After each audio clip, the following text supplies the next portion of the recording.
أعوذ بالله من الشيطان الرجيم.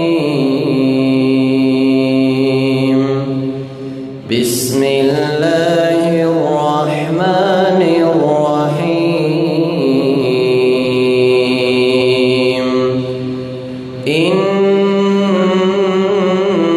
للمتقين مفازا حدائق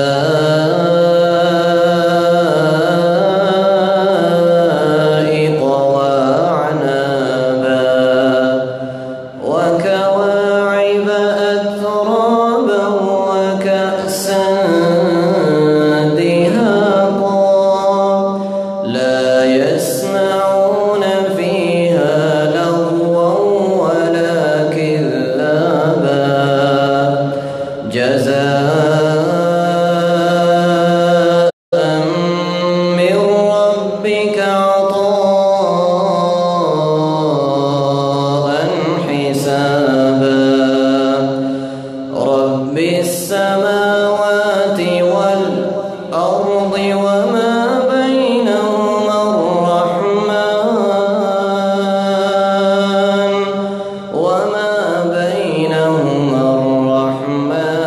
لا يملكون منه خطابا.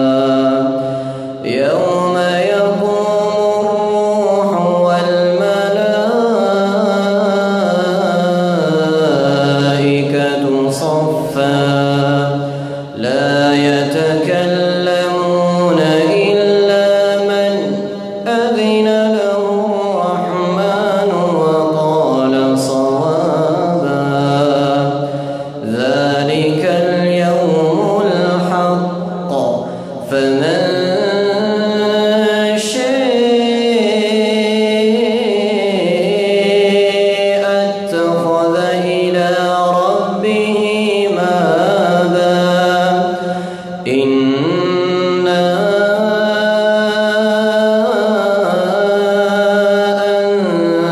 أنذرناكم عذابا قريبا يوم ينظر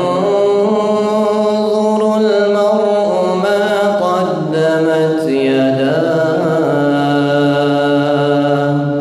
ويقول الكافر يا ليتني كنت ترابا. اب میں بلا تاخیر دعوت سخن دوں گا فضیلت الشیخ عبد الباسط فہیم صاحب حفظہ اللہ تعالی مدرس مسجد نبوی مدینہ منورہ.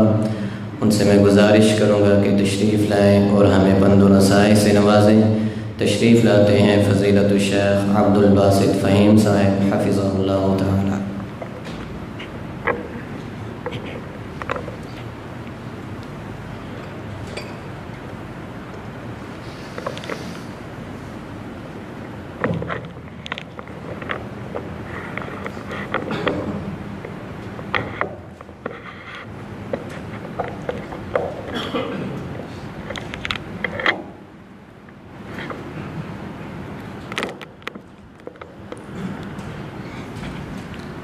السلام علیکم ورحمۃ اللہ وبرکاتہ. ان الحمد للہ نحمده ونستعینه ونستغفره ونعوذ باللہ من شرور انفسنا ومن سیئات اعمالنا. من يهده الله فلا مضل له ومن يضلل فلا هادي له. وأشهد أن لا إله إلا الله وحده لا شريك له وأشهد أن محمدا عبده ورسوله. يا أيها الذين آمنوا اتقوا الله حق تقاته ولا تموتن إلا وأنتم مسلمون.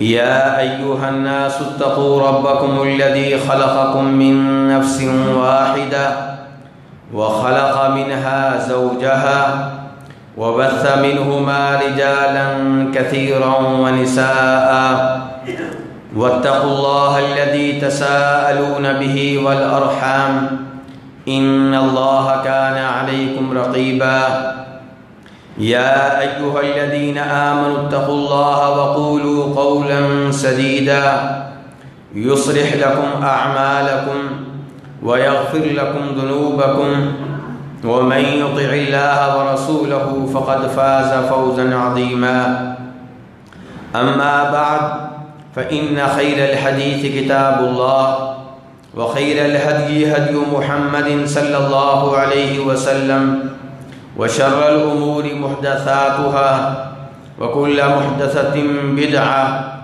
وكل بدعة ضلالة وكل ضلالة في النار۔ ہر قسم کی حمد و ثنا اللہ رب العزت کے لیے، اور درود و سلام ہو امام الانبیاء جناب محمد صلی اللہ علیہ وسلم کی ذات اقدس پہ۔ آج کا موضوع آپ جانتے ہیں، وہ یہ ہے کہ رمضان کے بعد، رمضان کا عظیم مہینہ ہم نے گزار لیا، اس میں ہم نے خوب اللہ تبارک و تعالیٰ کی عبادت کی۔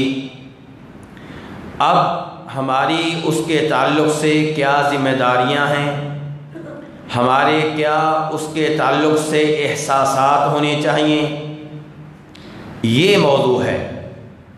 تو میرے بھائیوں، پہلے نمبر پہ گزارش یہ ہے کہ رمضان کا مہینہ گزار لینے کے بعد ہمارے ذہنوں میں یہ بات ہونی چاہیے کہ اللہ نے ہم پہ بڑا کرم کیا، اللہ نے ہم پہ بڑا فضل کیا کہ ہمیں رمضان کے مہینے میں روزے رکھنے کی توفیق بخشی، تراویح کی نماز میں مسلسل حاضر ہونے کی توفیق بخشی، اپنے کلام کے تلاوت کی توفیق دی، صدقہ خیرات بھی ہم اللہ کے فضل و کرم سے کرتے رہے۔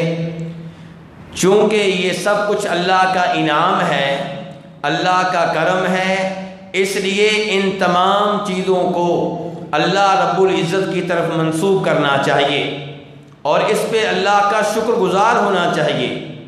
یاد رکھیے، اللہ تبارک و تعالیٰ کا جو ہم پہ یہ فضل ہے کہ اللہ ہمیں اولاد دیتا ہے، رزق دیتا ہے، سانس لینے کی توفیق دیتا ہے، اس سے کہیں زیادہ بڑا اللہ کا یہ انعام ہے کہ اللہ نے ہمیں مسلمان بنایا، نمازیں پڑھنے کی توفیق دی، روزے رکھنے کی توفیق دی، صدقہ خیرات کرنے کی توفیق دی۔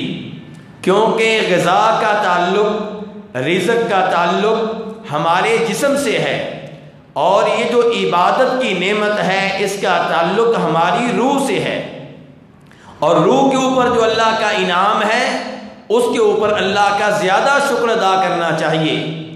اور ہم سب کے ذہنوں میں یہ بات ہونی چاہیے کہ یہ اللہ کا ہم پہ فضل ہے کہ اس نے یہ عبادات کرنے کی توفیق دی، نہ یہ کہ ہمارے ذہنوں میں یہ بات ہو کہ میں نے اللہ پہ کوئی بڑا احسان کیا ہے۔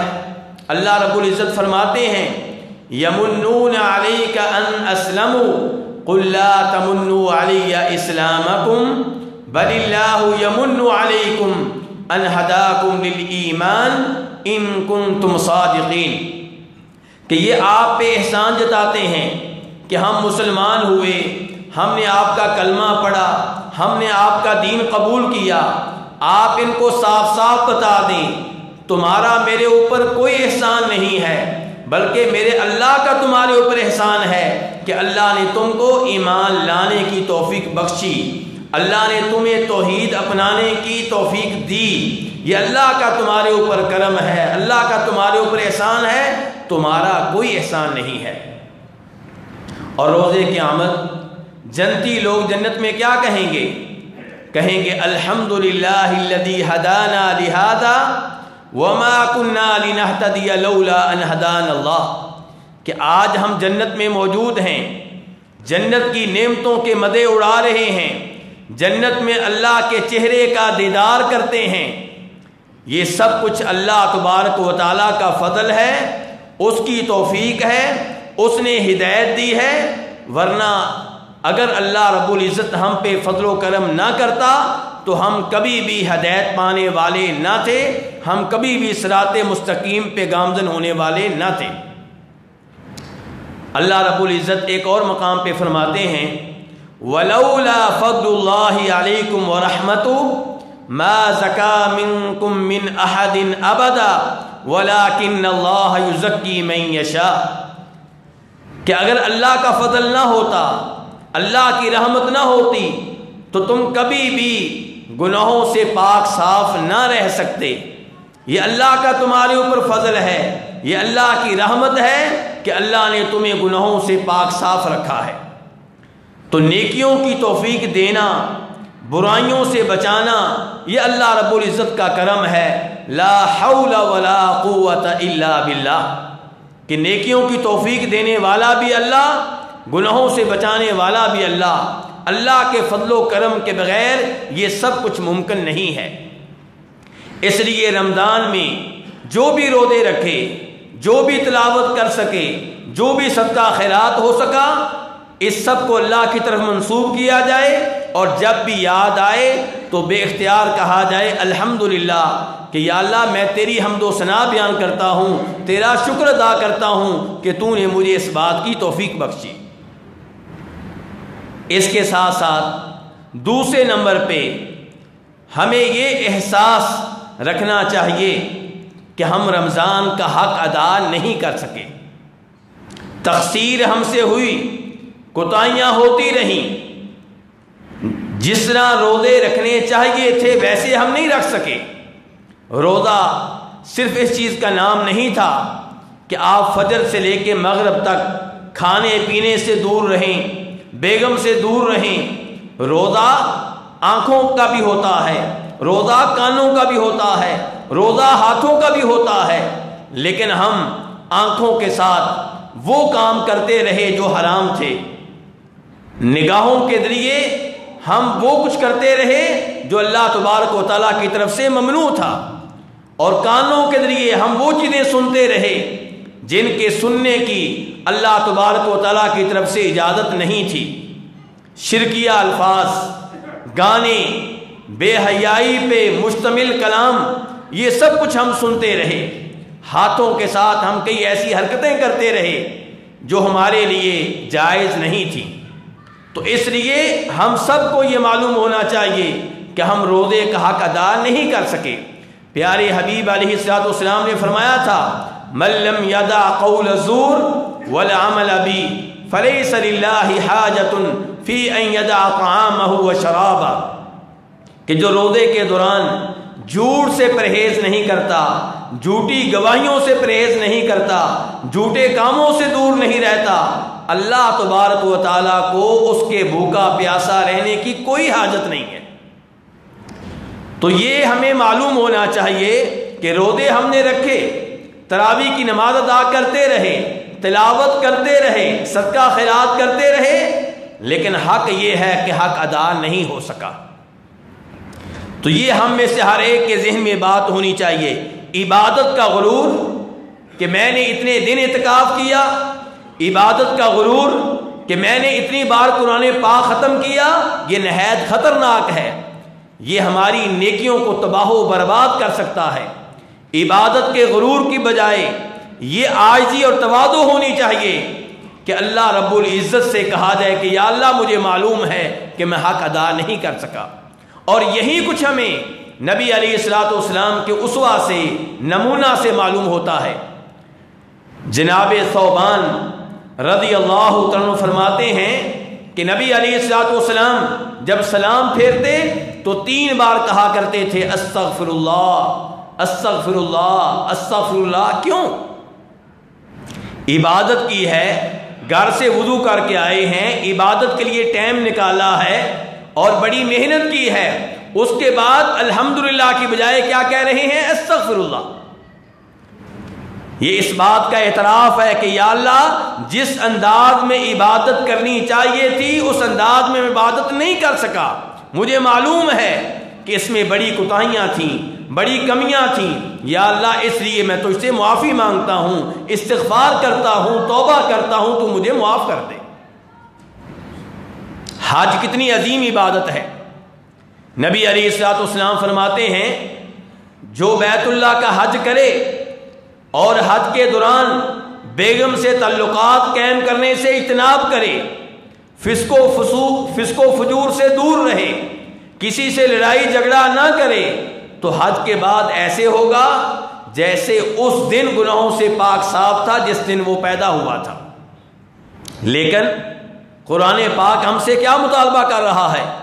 ثم افیضوا من حیث افاض الناس واستغفروا اللہ، کہ تم نے میدان عرفات میں اللہ کی عبادت کر لی اور وہاں سے واپس تم چلے آئے، اب کیا کرو؟ اب اللہ سے معافیاں مانگو، اب اللہ سے توبہ کرو۔ حالانکہ ہمیں یہ بتایا گیا ہے کہ میدان عرفات میں جو لمحات ہم گزارتے ہیں وہ بڑے قیمتی لمحات ہیں۔ اس موقع پہ انسان کو اللہ کے قریب ہونے کا موقع ملتا ہے، رب کو منانے کا موقع ملتا ہے، لا الہ الا اللہ کہنے کا موقع ملتا ہے، لبیک اللہم لبیک کہنے کا موقع ملتا ہے، اللہ کے سامنے گڑگڑانے کا موقع ملتا ہے۔ لیکن ہمیں کہا یہ جا رہا ہے کہ اب تم کیا کرو؟ اللہ سے معافیاں مانگو، اللہ سے توبہ کرو، اللہ سے استغفار کرو۔ کیا میدان عرفات میں ہم نے گناہ کیے؟ نہیں میرے بھائی، بظاہر ہم نے وہاں پہ کوئی گناہ نہیں کیا، لیکن یہ اس حقیقت کا اعتراف ہے کہ یا اللہ میدان عرفات میں جس قدر تیری عبادت کرنی چاہیے تھی میں نہیں کر سکا، میں تیرا حق ادا نہیں کر سکا، مجھ سے بڑی کمیاں کوتاہیاں ہوئی ہیں، اس لیے یا اللہ میں تجھ سے معافی مانگتا ہوں، توبہ کرتا ہوں۔ تو میرے بھائیو، عبادت کے بعد اللہ سے توبہ کرنا، اللہ سے معافی مانگنا، عاجزی کا اظہار کرنا، یہ اس بات کا احساس ہے کہ یا اللہ میں شرمندہ ہوں، میں نادم ہوں، میں پشیمان ہوں کہ میں حق ادا نہیں کر سکا۔ تیسرے نمبر پہ میرے بھائی، رمضان کا مہینہ گزر گیا، بڑا قیمتی مہینہ تھا، اب ہم نے اپنی طاقت کے مطابق عبادت کی، اللہ نے قبول کی نہیں کی معلوم نہیں ہے، اس لیے کیا کیا جائے؟ اب اللہ کی منتیں کی جائیں، اللہ کے سامنے درخواست رکھی جائے، یا اللہ رمضان کا مہینہ ہم نے جیسے بھی گزارا تو اپنے فضل و کرم سے جو بھی ہم نے عبادت کی ہے، جتنی بھی کی ہے، قبول کر لے۔ بھائیوں نے رمضان کے مہینے میں بڑا مال خرچ کیا، بھائی رمضان کے مہینے میں فجر سے لے کے مغرب تک بھوکے پیاسے رہے اور اس بھوک اور پیاس کی حالت میں تلاوت کرتے رہے، نفل نمازیں ادا کرتے رہے، بلکہ آخری 10 دنوں میں اعتکاف بھی کرتے رہے۔ لیکن اگر اللہ قبول نہ کرے تو ہم کیا کر لیں گے؟ اسی لیے انبیاء کرام علیہم الصلوۃ والسلام، صحابہ کرام، اولیاء، علماء کرام عبادت کے بعد اللہ کی منت کیا کرتے تھے کہ یا اللہ قبول فرما لے۔ قرآن پاک اٹھا لیں، جناب ابراہیم علیہ السلام، اسماعیل علیہ السلام اللہ کا سب سے عظیم گھر بیت اللہ تعمیر کر رہے ہیں، اس سے بڑی نیکی کیا ہوگی؟ تعمیر کرنے والے نبی جس گھر کو تعمیر کر رہے ہیں وہ اللہ کا سب سے عظیم گھر، اور کیا کہہ رہے ہیں؟ وَإِذْ يَرْفَعُ إِبْرَاهِيمُ الْقَوَاعِدَ مِنَ الْبَيْتِ وَإِسْمَاعِيلُ رَبَّنَا تَقَبَّلْ مِنَّا إِنَّكَ أَنْتَ السَّمِيعُ الْعَلِيمُ، یا اللہ یہ نیکی جو ہم کر رہے ہیں قبول کر لے، إِنَّكَ أَنْتَ السَّمِيعُ الْعَلِيمُ، یہ ہماری درخواست سننے والا تو ہے، قبول کرنے والا تو ہے، اور دلوں کو بھید، دلوں کی نیت جاننے والا تو ہے۔ تو اللہ رب العزت کی منت کر رہے ہیں کہ یا اللہ ہماری یہ نیکی قبول کر لینا، اور یہی کچھ ہمیں صحابہ کرام سے ملتا ہے۔ جبیر بن نفیر کہتے ہیں، جیسا کہ اس حدیث میں آیا ہے جس کو حافظ ابن حجر اور شیخ البانی وغیرہ نے حسن درجے کی قرار دیا ہے، کہ صحابہ کرام رضوان اللہ علیہم اجمعین عید کے دن ایک دوسرے سے کیا کہتے تھے؟ تقبل اللہ منا ومنک، کہ اللہ میری طرف سے اور تیری طرف سے جو کچھ ہم نے کیا ہے قبول کرے۔ یعنی عید کا دن اللہ تبارک و تعالیٰ کی منت کرنے کا دن ہے کہ یا اللہ ہم نے جو روزے رکھے ہیں، جو قیام کرتے رہے، جو تلاوت کرتے رہے، جو صدقہ خیرات کرتے رہے، جو تیرا ذکر کرتے رہے، جو ہم نے اعتکاف کیا، یا اللہ یہ سب کچھ قبول کر لے۔ میرے بھائی، عید تو اسی کی ہے نا جس کی عبادت اللہ نے قبول کر لی ہے، جس کے روزے اللہ نے قبول کر لیے ہیں، جس کی تلاوت اللہ نے قبول کر لی ہے۔ جس کی عبادات ریجیکٹ ہو گئیں اس کی عید کس بات کی؟ اس لیے صحابہ اکرام عید کے دن ایک دوسرے سے کہا کرتے تھے تقبل اللہ منا ومنک، یا اللہ میری طرف سے اور میرے اس بھائی کی طرف سے یہ سب کچھ جو ہم نے کیا ہے قبول کر لیں۔ میرے بھائیوں، ضروری نہیں کہ جو بھی عبادت ہم کریں وہ اللہ قبول کر لے۔ کئی دفعہ ہم عبادت اپنی طرف سے بڑے اچھے انداز سے کرتے ہیں، لیکن اس میں کوئی نہ کوئی مسئلہ ہوتا ہے جس وجہ سے وہ عبادت ریجیکٹ ہو جاتی ہے۔ امام بخاری اور مسلم جناب ابو ہریرہ رضی اللہ تعالیٰ سے روایت کرتے ہیں کہ نبی علیہ الصلوۃ والسلام ایک بار مسجد میں تشریف فرما تھے۔ ایک صحابی آئے، انہوں نے مسجد کے کونے میں نماز ادا کی اور پھر نبی علیہ الصلوۃ والسلام کو سلام کہا۔ آپ نے سلام کا جواب دیا اور اس کے بعد کہا ارجع فصلی فإنک لم تصلی، میرے صحابی واپس چلے جاؤ، نماز پڑھو، تم نے نماز نہیں پڑھی۔ یہاں سوال پیدا ہوتا ہے، کیا یہ صحابی نماز پڑھ کر آئے تھے؟ جی میں آپ سے سوال کر رہا ہوں، یہ نماز پڑھ کر آئے تھے اور آپ کہہ رہے ہیں تم نے نماز نہیں پڑھی۔ صحابی واپس گئے، انہوں نے پھر نماز پڑھی، پھر آ کر سلام عرض کیا اور آپ نے سلام کا جواب دیا اور کہا میرے صحابی واپس چلے جاؤ، نماز پڑھو، تم نے نماز نہیں پڑھی۔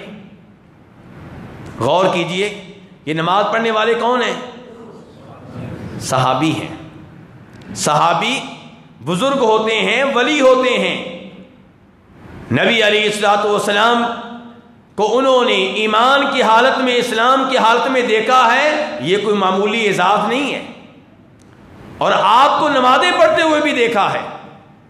اس کے باوجود صحابی کی نماز 2 بار ریجیکٹ ہو چکی ہے۔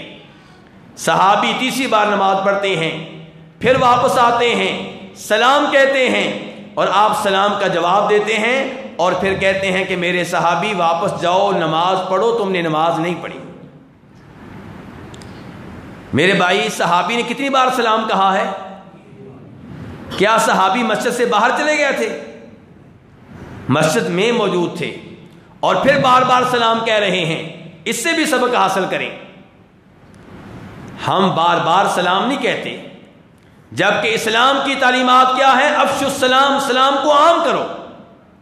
ہمارے گھروں میں یہ ماحول ہونا چاہیے کہ ہمارا بچہ ایک کمرے سے دوسرے کمرے میں جائے سلام کہے، ایک کمرے میں بار بار آئے سلام کہے۔ ہماری بیگم ہمارے پاس بار بار آ رہی ہے، کبھی کھانا لا رہی ہے، کبھی چائے لا رہی ہے، کبھی پانی لا رہی ہے، بار بار سلام کہے، ہم بار بار سلام کا جواب دیں۔ یہ ماحول ہونا چاہیے۔ یہاں پہ دیکھیے، نبی علیہ الصلوۃ والسلام اسی مسجد میں موجود ہیں، صحابی اسی مسجد کے کونے میں نماز پڑھتے ہیں، نماز پڑھ کر واپس آتے ہیں، سلام عرض کرتے ہیں، 3 بار سلام کہا ہے اور آپ نے 3 بار سلام کا جواب دیا ہے۔ جب آپ نے تیسری بار صحابی سے کہا واپس جاؤ، نماز پڑھو، تم نے نماز نہیں پڑھی، تو صحابی کہنے لگے والذی بعثک بالحق ما احسن غیر ھذا فعلمنی، اس ذات کی قسم جس نے آپ کو حق دے کر بھیجا ہے، مجھے نماز پڑھنے کا طریقہ اس سے بہتر نہیں آتا، آپ مجھے نماز پڑھنے کا طریقہ سکھا دیں۔ نبی علیہ الصلوۃ والسلام نے تب اپنے اس عظیم صحابی کو نماز پڑھنے کا طریقہ سکھایا۔ میں فی الحال اس حدیث کے تعلق سے یہ کہنا چاہتا ہوں، کیا صحابی کی نماز 3 دفعہ ریجیکٹ ہوئی یا نہ ہوئی؟ 3 دفعہ ریجیکٹ ہوئی، تو میری اور آپ کی نمازوں کا کیا حال ہوگا؟ میرے اور آپ کے روزوں کا کیا حال ہوگا؟ میرے اور آپ کے صدقہ خیرات کا کیا حال ہوگا؟ کیا ہم اس حدیث کو بھول گئے ہیں جو ہم نے علماء کرام سے کئی دفعہ سنی ہے کہ روز قیامت ایک عالم دین کو اللہ کے سامنے پیش کیا جائے گا، قرآن کے قاری کو پیش کیا جائے گا، قرآن کے حافظ کو پیش کیا جائے گا۔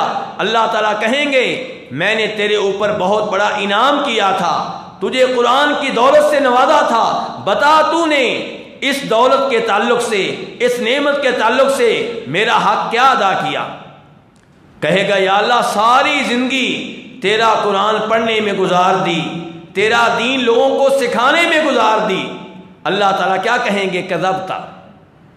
کیا مانا ہے کذبتا؟ تو جھوٹا ہے۔ میرے بھائی اس جملے سے ڈریے، کہیں ایسا نہ ہو کہ روز قیامت مجھ سے اور آپ سے کہا جائے کذبتا، تو جھوٹا ہے۔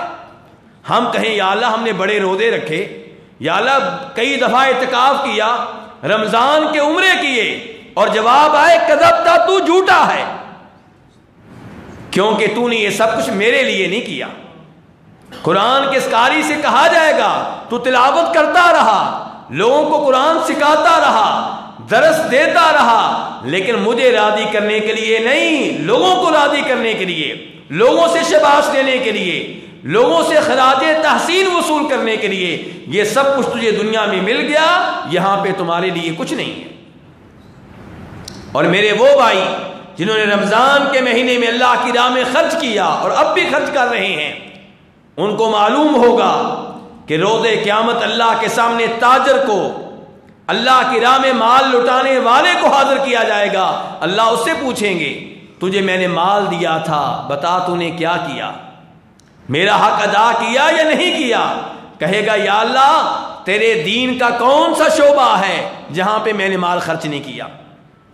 یعنی کہ بیواؤں کے اوپر، یتیموں کے اوپر، مسجدوں کے اوپر، مدرسوں کے اوپر قرآن پاک میں تقسیم کرتا رہا، غریبوں میں کھانا تقسیم کرتا رہا، افطاریاں کرواتا رہا، سحری کے وقت لوگوں کو اپنے گھر میں بلاتا رہا۔ کون سی وہ جگہ ہے، کون سا وہ میدان ہے جہاں میں نے تیری راہ میں مال خرچ نہ کیا ہو؟ جواب کیا آئے گا؟ کذبتا، تو جھوٹا ہے، کیونکہ یہ مال جو تو نے خرچ کیا میری وجہ سے خرچ نہیں کیا، مجھے راضی کرنے کے لیے نہیں، لوگوں سے شاباش لینے کے لیے۔ اور یہی کچھ میرے بھائیوں آپ جانتے ہیں شہید سے کہا جائے گا۔ تو اس لیے یہ دعا بہت اہمیت رکھتی ہے کہ یا اللہ ہماری یہ نیکی قبول کر لے۔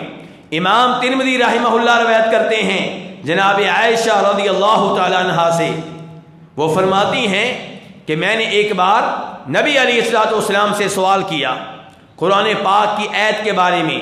جناب عائشہ نبی علیہ الصلوۃ والسلام سے قرآن کی تفسیر پوچھ رہی ہیں۔ کیا سوال؟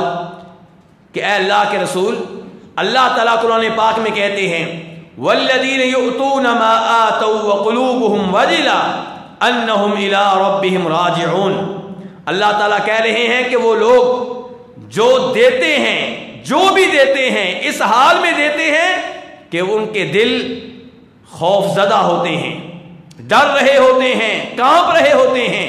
جناب عائشہ نے کہا اللہ کے رسول یہ کون لوگ ہیں جو اللہ کی راہ میں دیتے ہیں اور ڈر رہے ہوتے ہیں؟ ڈر کس بات کا؟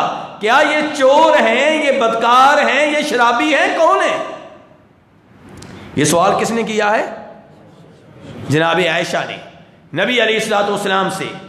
تو آپ نے فرمایا ابو بکر کی بیٹی، صدیق کی بیٹی، یہ چور نہیں ہے، یہ زانی نہیں ہے، یہ شرابی نہیں ہے، یہ نمازی ہیں، یہ اللہ کی راہ میں صدقہ خیرات کرنے والے ہیں، روزے رکھنے والے ہیں۔ ڈر اس بات کا ہے، خوف زدہ اس لیے ہیں کہ معلوم نہیں وہ شہنشاہ قبول کرے کہ نہ کرے۔ تو میرے بھائی اس لیے سلف صالحین سے یہ ملتا ہے کہ رمضان آنے سے 6 مہینے پہلے دعائیں شروع کر دیا کرتے تھے کہ یا اللہ رمضان کا مہینہ پانے کی توفیق دینا، رمضان تک ہمیں زندہ رکھنا تاکہ ہم بھی رمضان کے فضائل، رمضان کے فوائد، رمضان کی برکتیں، رمضان کی رحمتیں حاصل کر سکیں۔ اور رمضان کے گزر جانے کے بعد ان کی یہ دعائیں شروع ہو جاتی تھیں کہ یا اللہ جو رمضان میں کیا ہے قبول کر لینا، مہربانی کرنا، فضل فرمانا۔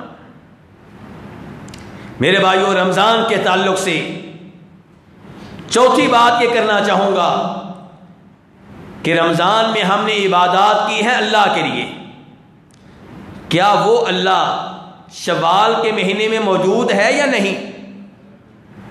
جو رمضان کے مہینے کا رب ہے وہی شوال کا رب ہے، وہی ذی القعدہ میں رب ہے۔ اللہ تبارک و تعالی ہمیں رمضان کے بعد بھی رزق دے رہا ہے، اللہ تبارک و تعالیٰ اب بھی ہم پہ اپنی نعمتوں کی بارش کر رہا ہے، تو ہم ان عبادات کو رمضان تک محدود کیوں رکھیں؟ اگر رمضان میں ہم نے اللہ کے لیے روزے رکھے ہیں تو کیا رمضان کے بعد روزے نہیں ہیں؟ شوال کے مہینے کے تعلق سے پیارے حبیب علیہ الصلوۃ والسلام کیا فرماتے ہیں؟ امام مسلم رحمہ اللہ روایت کرتے ہیں کہ آپ نے فرمایا من صام رمضان، جو رمضان کے روزے رکھے، ثم اتبعہ ستا من شوال، اور پھر رمضان کے بعد شوال کے 6 روزے رکھے، تو اس کا یہ عمل کیسے ہوگا؟ کان کصیام الدہر، اس کا یہ عمل اللہ تعالیٰ کے ہاں ایسے ہوگا گویا کہ اس نے پورے سال کے روزے رکھے۔ ہم نے رمضان کے روزے رکھ لیے، شوال کے 6 روزے کیوں نہ رکھیں؟ وہی اللہ ہے جو رمضان میں تھا، وہی اللہ ہے جو شوال میں ہے۔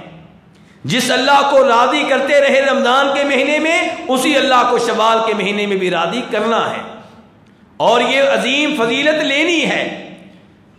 کتنی عظیم فضیلت ہے کہ 36 روزے پورے کر لیں اور ثواب اللہ کے فضل و کرم سے ملے گا گویا کہ ہم نے پورے سال کے روزے رکھے ہیں۔ میرے بھائی، اگر رمضان میں آپ نے عمرہ اس لیے کیا کہ رمضان کا عمرہ حج کے برابر ہے، تو اس کا مطلب یہ نہیں ہے کہ رمضان کے بعد آپ عمرہ نہیں کر سکتے، رمضان کے بعد عمرہ کرنے پہ کوئی پابندی ہے۔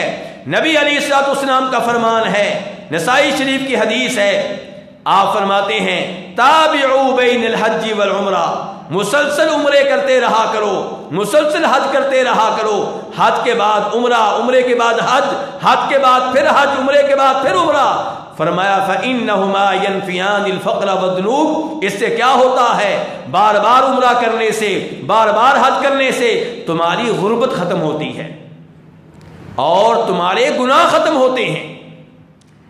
اور کبھی فرماتے ہیں پیارے حبیب علیہ الصلوۃ والسلام العمرۃ الی العمرۃ کفارۃ لما بینہما، ایک عمرہ کے بعد جب دوسرا عمرہ کیا جائے تو دونوں عمروں کے بیچ میں جتنے گناہ ہوئے ہوتے ہیں سارے کے سارے ختم ہو جاتے ہیں، مٹ جاتے ہیں۔ میرے بھائی، اگر رمضان میں آپ نے اعتکاف کیا ہے تو اس کا یہ مطلب نہیں ہے کہ رمضان کے بعد اعتکاف کرنے کی اجازت نہیں ہے۔ پیارے حبیب علیہ الصلوۃ والسلام نے شوال میں بھی اعتکاف کیا ہے، اس میں کوئی شک و شبہ نہیں کہ رمضان کا اعتکاف شوال کے اعتکاف سے افضل ہے، لیکن پیارے حبیب علیہ الصلوۃ والسلام نے شوال کے مہینے میں بھی اعتکاف کیا ہے۔ آپ رمضان کے بعد بھی اعتکاف کر سکتے ہیں۔ اگر رمضان میں آپ صدقہ خیرات کرتے رہے ہیں تو اس کا یہ مطلب نہیں ہے کہ رمضان کے بعد آپ غریبوں کو بھول جائیں، مسکینوں کا حق بھول جائیں، یتیموں کا حق بھول جائیں، بیواؤں کا حق بھول جائیں، مشتوں کو بھول جائیں۔ نہیں، مشتوں پہ آپ نے بعد میں بھی خرچ کرنا ہے، یتیموں پہ خرچ کرنا ہے، بیواؤں پہ خرچ کرنا ہے۔ نبی علیہ الصلوۃ والسلام ہر مہینے میں ہر دن خرچ کیا کرتے تھے۔ ہاں، اس میں کوئی شک و شبہ نہیں ہے کہ رمضان میں اللہ کی راہ میں خرچ کرنے کی آپ کی جو رفتار ہوتی تھی وہ دیگر مہینوں کے مقابلے میں کہیں زیادہ ہوا کرتی تھی۔ صحابہ کرام کا معمول کیا تھا؟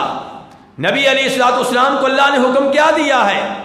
اللہ تعالیٰ فرماتے ہیں وَاعْبُدْ رَبَّكَ حَتَّى يَأْتِيَكَ الْيَقِينُ، عبادت کرتے رہیے، عبادت کرتے رہیے حتیٰ کہ موت آ جائے۔ پیارے حبیب علیہ الصلوۃ والسلام جن کے بارے میں اللہ کا اعلان ہے لِيَغْفِرَ لَكَ اللَّهُ مَا تَقَدَّمَ مِن ذَنبِكَ وَمَا تَأَخَّرَ، کہ اللہ نے آپ کے اگلے پچھلے سب گناہ معاف کر دیے ہیں۔ آپ سے کہا جا رہا ہے کہ عبادت معاف نہیں ہے، مرتے دم تک عبادت کرنی ہے، آخری وقت تک اللہ کی عبادت کرنی ہے۔ اور جناب عیسیٰ علیہ السلام کیا کہتے ہیں وَأَوْصَانِي بِالصَّلَاةِ وَالزَّكَاةِ مَا دُمْتُ حَيًّا، کہ اللہ نے مجھے حکم دیا ہے میں نمازیں پڑھتا رہوں، زکوٰۃ دیتا رہوں، اللہ کی راہ میں خرچ کرتا رہوں۔ کب تک؟ فرمایا جب تک میں زندہ رہوں، آخر وقت تک اللہ کی راہ میں خرچ کرنا ہے، آخری وقت تک اللہ کی راہ میں نمازیں پڑھنی ہیں، روزے رکھنے ہیں۔ نبی علیہ الصلوۃ والسلام بعد میں بھی روزے رکھا کرتے تھے۔ تو عبادت میں تسلسل ہونا چاہیے۔ پیارے حبیب علیہ الصلوۃ والسلام فرماتے ہیں احب الاعمال الی اللہ ادومها وان قل، نیک اعمال میں سے وہ اعمال اللہ کو زیادہ پیارے لگتے ہیں جو تسلسل سے کیے جائیں، جن پہ ہمیشگی کی جائے، جن میں ناغہ نہ کیا جائے۔ رمضان کے تعلق سے میرے بھائی پانچویں اور آخری بات یہ ہے کہ ان گناہوں سے بچا جائے جن گناہوں کی وجہ سے ہماری وہ نیکیاں ضائع ہو سکتی ہیں جو ہم نے بڑی محنت سے رمضان کے مہینے میں کمائی ہے، جمع کی ہیں۔ بہت سے ایسے گناہ ہیں جو ہماری نیکیوں کے لیے خطرہ ہیں، جو ہماری نیکیوں کو تباہ و برباد کر کے رکھ سکتے ہیں۔ میں ان کی تفصیل بعد میں بیان کروں گا، پہلے مثال کے طور پہ ایک حدیث آپ کے سامنے رکھنا چاہوں گا۔ امام ابو داؤد رحمہ اللہ روایت کرتے ہیں جناب ابو ہریرہ رضی اللہ تعالیٰ عنہ سے کہ نبی علیہ الصلوۃ والسلام نے فرمایا کہ بنی اسرائیل میں دو آدمی تھے، وہ آپس میں بائی بائی بنے ہوئے تھے، ان میں سے ایک عبادت گزار تھا اور ایک گنہگار۔ عبادت گزار نیک اس آدمی کو جو گناہوں کا مسلسل ارتکاب کرتا رہتا تھا سمجھایا کرتا تھا، نصیحت کیا کرتا تھا، اور یہ عظیم کام کرنا چاہیے۔ دوست کا دوست پہ یہ حق ہے کہ آپ اسے برائی سے روکیں، آپ اسے نماز کی ترغیب دیں، آپ اسے شراب پینے سے روکیں، بدکاری کرنے سے روکیں، بے حیائی سے روکیں۔ اب یہ گنہگار اس نیک آدمی سے کہا کرتا تھا کہ خلینی و ربی اب بعثت علی رقیبا، میں جانوں میرا رب جانے تو ہر وقت مجھے ٹوکتا رہتا ہے، ڈانٹتا رہتا ہے، کیا اللہ نے تجھے میرے اوپر نگران مقرر کیا ہے؟ کیا تو میرا کوئی چوکیدار ہے؟ میں جانوں میرا رب جانے۔ نیک آدمی نے ایک دفعہ اس گنہگار کو، اس مجرم کو کوئی بہت بڑا گناہ کرتے ہوئے دیکھا تو اس سے کہا واللہ لا یغفر اللہ لک ابدا، میں اللہ کی قسم اٹھا کے کہتا ہوں اللہ تجھے کبھی معاف نہیں کرے گا، اللہ تجھے کبھی بھی جنت میں جگہ نہیں دے گا۔ نبی علیہ الصلوۃ والسلام فرماتے ہیں کہ جب یہ دونوں فوت ہوئے، ان کی روحوں کو جمع کیا گیا تو اللہ رب العزت نے نیک آدمی سے کہا کہ تو نے یہ جملہ کیسے کہہ دیا؟ اکنت بی عالما، کیا تجھے اس بات کا علم تھا کہ میں اسے معاف نہیں کروں گا، میں اسے نہیں بخشوں گا؟ تو نے میری طرف سے اتنا بڑا لفظ کیسے ادا کر دیا؟ اکنت علی ما فی یدی قادرا، تو کون ہوتا ہے کہ میری طرف سے یہ کہے کہ میں اسے معاف نہیں کروں گا؟ کیا میرے معاملات پہ تیرا کنٹرول ہے؟ اللہ رب العزت کو یہ جملہ اتنا برا لگا کہ اللہ رب العزت نے فرمایا کہ اس آدمی کو جہنم کی آگ میں پھینک دو۔ جو عبادت گزار ہے اسے جہنم کی آگ میں پھینک دیا گیا، اور جو مجرم ہے اس سے کہا گیا ادخل الجنت برحمتی، میری رحمت کی وجہ سے، میرے فضل و کرم سے میری جنت میں داخل ہو جاؤ۔ جناب ابو ہریرہ کہتے ہیں اس حدیث کو بیان کرنے کے بعد کہ اس آدمی نے ایسا جملہ کہا، ایسا لفظ کہا جس نے اس کی دنیا بھی تباہ کر دی، آخرت بھی تباہ کر دی۔ کس نے؟ ایک جملے نے۔ تو میرے بھائیوں کئی دفعہ ایک لفظ، ایک جملہ، ایک عمل اتنا خطرناک ہوا کرتا ہے کہ ہماری ساری نیکیوں کو ضائع کر کے رکھ دیا کرتا ہے۔ اس لیے ایسے گناہوں سے دور رہنا چاہیے جو ہماری نیکیوں کے لیے خطرہ ثابت ہو سکتے ہوں۔ ان میں سے پہلا گناہ کون سا ہے؟ شرک کا گناہ، عبادت میں اللہ کے ساتھ کسی اور کو شریک ٹھہرانا۔ اور یاد رکھیے دعا بہت بڑی عبادت ہے۔ بہت سے لوگ مشکل اوقات میں جناب علی کو پکارتے ہیں یا علی مدد کا نعرہ لگاتے ہیں، کسی اور بزرگ کو پکارتے ہیں، انہیں مشکل کشا، حاجت روا سمجھتے ہیں، اور یہ جملے نہایت خطرناک ہیں۔ اللہ تعالیٰ فرماتے ہیں وَأَنَّ الْمَسَاجِدَ لِلَّهِ فَلَا تَدْعُوا مَعَ اللَّهِ أَحَدًا، یہ مسجدیں اللہ تعالیٰ کی ہیں، اللہ تبارک و تعالیٰ کے ساتھ کسی اور کو پکارنے کی، کسی اور سے دعا کرنے کی اجازت نہیں ہے۔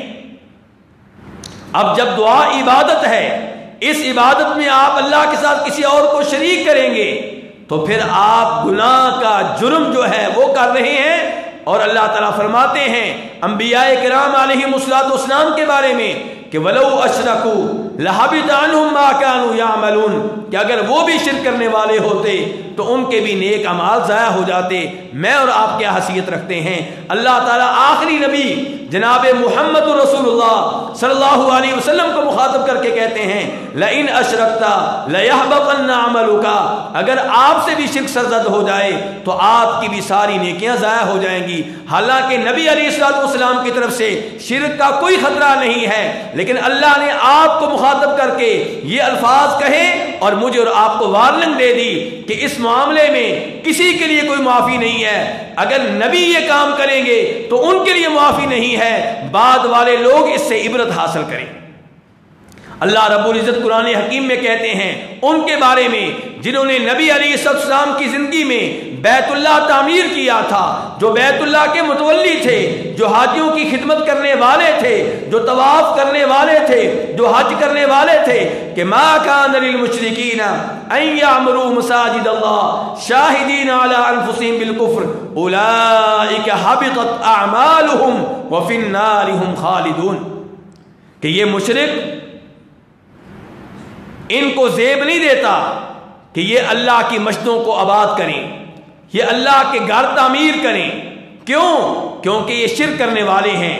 جی ہاں، اہل مکہ نے کعبہ میں بیت اللہ میں 360 بت رکھے ہوئے تھے، حتیٰ کہ ابراہیم علیہ السلام اور اسماعیل علیہ السلام کے نام پہ بھی بت رکھا ہوا تھا۔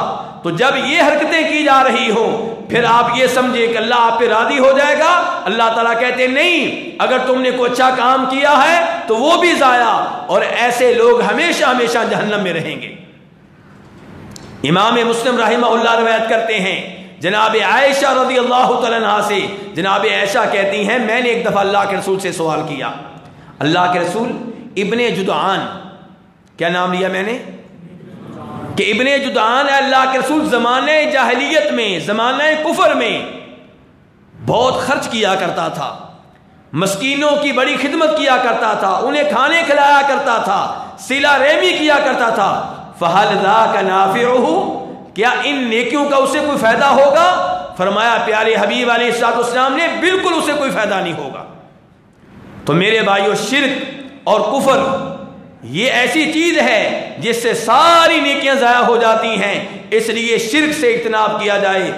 اللہ تبارک و تعالیٰ کے علاوہ کسی اور کے نام پہ بکرا ذبح کرنے سے اجتناب کیا جائے، کیونکہ ذبح کرنا یہ عبادت ہے اور یہ ایک اللہ تبارک و تعالیٰ کے لیے مخصوص ہے۔ جب آپ اللہ کے لیے 100 بکرے ذبح کریں، ایک بکرا اللہ کے علاوہ کسی اور کے نام پہ ذبح کر دیں تو آپ نے اس عبادت میں اللہ کے ساتھ کسی اور کو شریک کر دیا، اور یہ ایسا جرم ہے جس کی وجہ سے وہ نیکیاں بھی ضائع ہو جاتی ہیں جو پہلے سے آپ نے حاصل کر رکھی ہیں۔ ایسے ہی میرے بھائی، اگر کوئی یہ عقیدہ رکھتا ہے کہ فلاں بزرگ جو فوت ہو چکے ہیں، جو کسی قبر میں مدفون ہیں، وہ اللہ اور مخلوق کے مابین واسطہ ہیں، میں ان سے دعا کروں گا، میں انہیں پکاروں گا، وہ اللہ سے لے کر دیں گے، اللہ نے ان کو یہ اتھارٹی دے رکھی ہے کہ لوگ پہلے ان سے رابطہ کریں پھر وہ اللہ سے لے کر دیتے ہیں، تو یہ بھی وہ شرک ہے جس سے ساری نیکیاں ضائع ہو جاتی ہیں۔ مکہ والوں کا یہ بھی ایک شرک تھا۔ اللہ تعالیٰ فرماتے ہیں وَيَقُولُونَ هَؤُلَاءِ شُفَعَاؤُنَا عِندَ اللَّهِ کہ وہ کہا کرتے تھے کہ یہ بزرگ جنہیں ہم پکارتے ہیں یہ اللہ کے ہاں ہمارے سفارچی ہیں، شفاعت کرنے والے ہیں۔ وہ ان بزرگوں کو رب نہیں مانتے تھے، مانتے تھے کہ اصل اللہ ہے، یہ شفاعت کرنے والے ہیں، یہ اللہ تبارک و تعالیٰ تک ہماری درخواست پہنچانے والے ہیں، یہ اللہ سے لے کر دینے والے ہیں۔ اللہ نے ان کے اس عمل کو شرک قرار دیا۔ ایسے ہی میرے بھائی، اگر کوئی یہ سمجھتا ہے کہ ہندوازم سکھوں کا دین، عیسائیوں کا دین، یہودیوں کا دین یہ کفر نہیں ہے، ہم مسلمان ہیں اور وہ ہندو ہیں، ہر ایک کا اپنا اپنا عبادت کا طریقہ ہے، وہ بھی ہمارے بھائی ہیں، وہ ان کا دین وہ بھی ٹھیک، یہ ہمارا دین یہ بھی ٹھیک، سب کچھ ٹھیک، تو ایسا آدمی بھی میرے بھائیوں مرتد ہو جاتا ہے، کافر ہو جاتا ہے، کیونکہ اللہ تعالیٰ فرماتے ہیں وَمَن يَبْتَغِ غَيْرَ الْإِسْلَامِ دِينًا فَلَن يُقْبَلَ مِنْهُ جو دین اسلام کے علاوہ کوئی اور دین تلاش کرے گا وہ اللہ کے ہاں قابل قبول نہیں ہے۔ ان الدین عند اللہ الاسلام، اللہ تبارک و تعالیٰ کے ہاں ایک ہی دین قابل قبول ہے اور وہ دین اسلام ہے۔ نبی علیہ الصلوۃ والسلام تو یہ فرمائیں کہ اس ذات کی قسم جس نے مجھے حق دے کر بھیجا ہے، کوئی یہودی کوئی عیسائی جس کو پتا چل گیا کہ محمد نے نبوت کا اعلان کر دیا ہے صلی اللہ علیہ وسلم، وہ بطور نبی دنیا میں آئے ہیں، اس نے میری آمد کے بارے میں سن لیا، اسے میرے بارے میں کچھ نہ کچھ پتا چل گیا، پھر میرے اوپر ایمان لائے بغیر فوت ہو گیا، وہ جہنم میں جائے گا۔ اور آپ کہیں یہودی بھی ٹھیک، عیسائی بھی ٹھیک، سکھ بھی ٹھیک، ہندو بھی ٹھیک، نہیں میرے بھائی، یہ ایسا جملہ ہے جس کی وجہ سے آپ کی قیمتی نیکیاں ضائع ہو سکتی ہیں۔ ایسے ہی میرے بھائی، اگر کوئی یہ سمجھتا ہے کہ نبی علیہ الصلوۃ والسلام کے علاوہ کسی اور کا طریقہ نبی علیہ الصلوۃ والسلام کے طریقے سے زیادہ بہتر ہے، زیادہ کامل و مکمل ہے، تو ایسا آدمی بھی کافر اور مرتد ہو جاتا ہے اور اس کی بھی ساری نیکیاں ضائع ہو جاتی ہیں۔ اور آج یہ سوچ پائی جاتی ہے، یہ کوئی کتابی بات نہیں ہے، یہ وہ بات ہے جو ہمارے معاشرے میں موجود ہے۔ بہت سے جج، بہت سے وکیل، بہت سے پڑھے لکھے لوگ یہ سمجھتے ہیں کہ اس زمانے میں، اس صدی میں، جبکہ زمانہ بہت ترقی کر چکا، اب یہ قرآن و حدیث کو نافذ کرنا ممکن نہیں ہے، اب انگریزی قانون ہی نافذ کریں گے تو عدالتیں چل سکیں گی، لوگوں کو انصاف مل سکے گا، یہ سوچ پائی جاتی ہے، اور یہ سوچ نہایت خطرناک ہے، آپ کے دین کے لیے خطرہ ہے، آپ کو دین اسلام سے خارج کر سکتی ہے۔ ایسے ہی میرے بھائی، اگر کوئی یہ سمجھتا ہے کہ دین اسلام میں کوئی ایسی چیز ہے جو مناسب نہیں ہے، تو ایسا آدمی بھی کافر ہو جاتا ہے، ساری نیکیاں ضائع ہو جاتی ہیں۔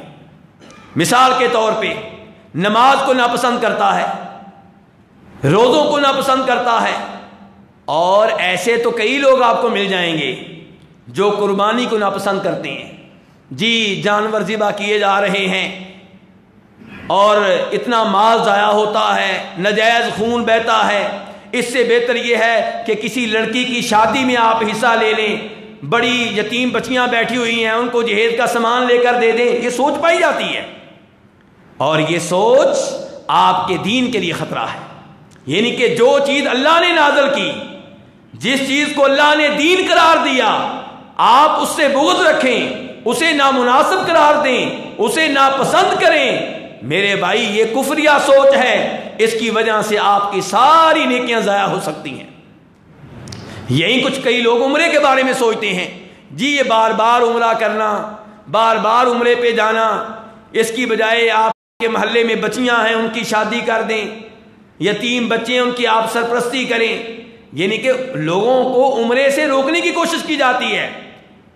یہ باتیں آپ اس وقت کیوں نہیں کرتے جب موسیقی کی محفلیں سجتی ہیں، جب میلے لگتے ہیں، جب وہاں پہ مال ضائع کیا جاتا ہے، وہاں پہ کوئی نہیں روکتا، وہاں پہ ایسی کوئی نصیحت نہیں کرتا۔ جب کوئی اللہ کو راضی کرنے کے لیے مکہ مدینہ جا رہا ہوتا ہے، تب اس سے کہا جاتا ہے چھوڑو یار، کیا بار بار عمرے کر رہے ہو۔ یعنی کہ آپ یہ سمجھتے ہیں کہ بار بار عمرہ کرنا ناپسندیدہ ہے، جبکہ نبی علیہ السلام کیا کہہ رہے ہیں کہ بار بار عمرہ کرو، بار بار حج کرو، عمرے کے بعد پھر عمرہ، حج کے بعد پھر حج کرو۔ فرمایا اس سے غربت ختم ہوگی، گناہ ختم ہوں گے۔ ایسے ہی میرے بھائی، اگر کوئی دین اسلام میں سے کسی چیز کا مذاق اڑاتا ہے تو وہ آدمی بھی کافر ہو جاتا ہے، اس کی بھی ساری نیکیاں ختم ہو جائیں گی۔ اور ایسے لوگ بھی آپ کو مل جائیں گے۔ داڑھی کا مذاق اڑانا، یہ آپ کس چیز کا مذاق اڑا رہے ہیں؟ داڑھی کا حکم کس نے دیا ہے؟ نبی علیہ الصلوۃ والسلام نے دیا ہے۔ تو داڑھی کا مذاق اڑانا نبی علیہ الصلوۃ والسلام کے دین کا مذاق اڑانا ہے۔ تو یہ مذاق اڑانا نہایت خطرناک ہے۔ کئی لوگ ایسے لطیفے سناتے ہیں جن لطیفوں میں اللہ کا مذاق ہوتا ہے، اللہ کے رسول کا مذاق اڑایا جا رہا ہوتا ہے، قرآن پاک کا مذاق اڑایا جا رہا ہوتا ہے، روزوں کا مذاق اڑایا جا رہا ہوتا ہے، نماز کا مذاق اڑایا جا رہا ہوتا ہے۔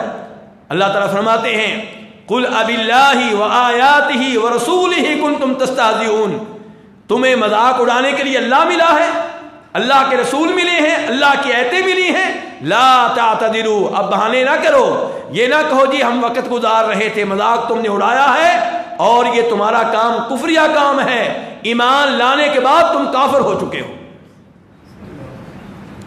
تو میرے بھائی بڑی محنت سے آپ نے نیکیاں کمائی ہیں، ان کی حفاظت کیجئے، ان نیکیوں کو ضائع ہونے سے بچائیے۔ جادو سیکھنا، جادو سکھانا، جادو کرنا یہ کفریہ عمل ہے، اور یہ چیز بھی معاشرے میں عام ہے۔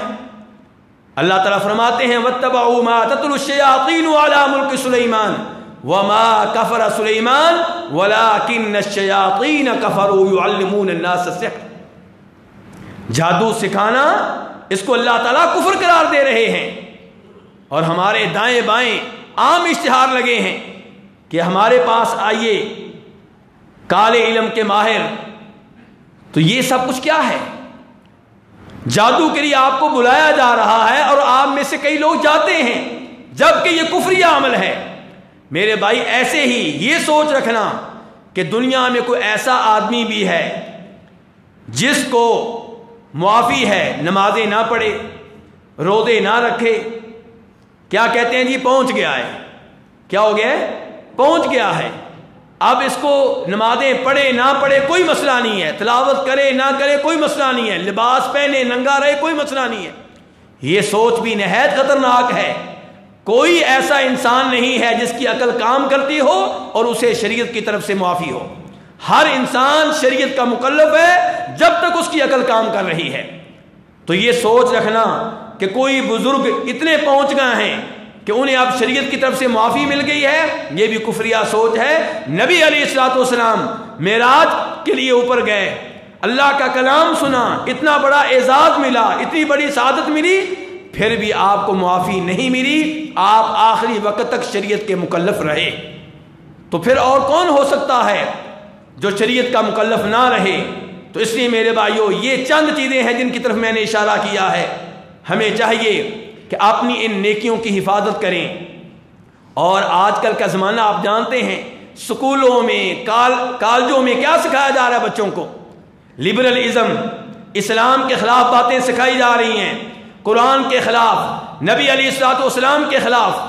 تو اس لیے اپنی اولاد کے دلوں میں دین کی محبت داخل کریں، اور انہیں وہ جملے بتائیں جن جملوں سے ان سیکھا ہوگا۔ بہت سے لوگ چوری کی سزا کا انکار کرتے ہیں، جی چور کا ہاتھ کاٹنا، اس سے تو لوگ معذور ہو جائیں گے، یہ کوئی اچھی بات نہیں ہے، ایسے جملے بول رہے ہوتے ہیں۔ یہ کفریہ جملے ہیں میرے بھائی، کیونکہ قرآن کا آرڈر ہے، آپ اس کا انکار کر رہے ہیں۔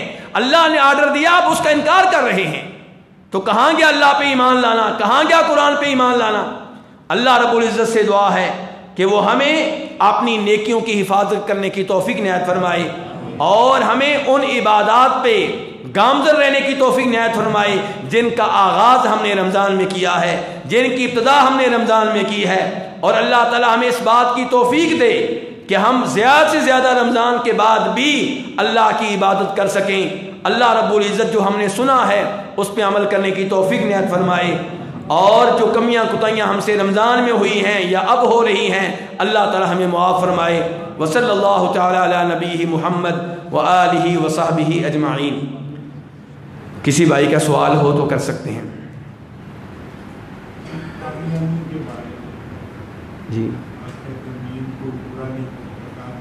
ہاں یہ بھائی کہہ رہے ہیں، کچھ لوگ کہتے ہیں قادیانیوں کو برا نہ کہو۔ میرے بھائی قادیانی تو وہ ہیں جن کے بارے میں علماء کرام کا اتفاق ہے، اختلاف ہی نہیں ہے۔ عام طور پہ لوگ کہتے ہیں جی ہم کیا کریں، مولوی متفق نہیں ہوتے۔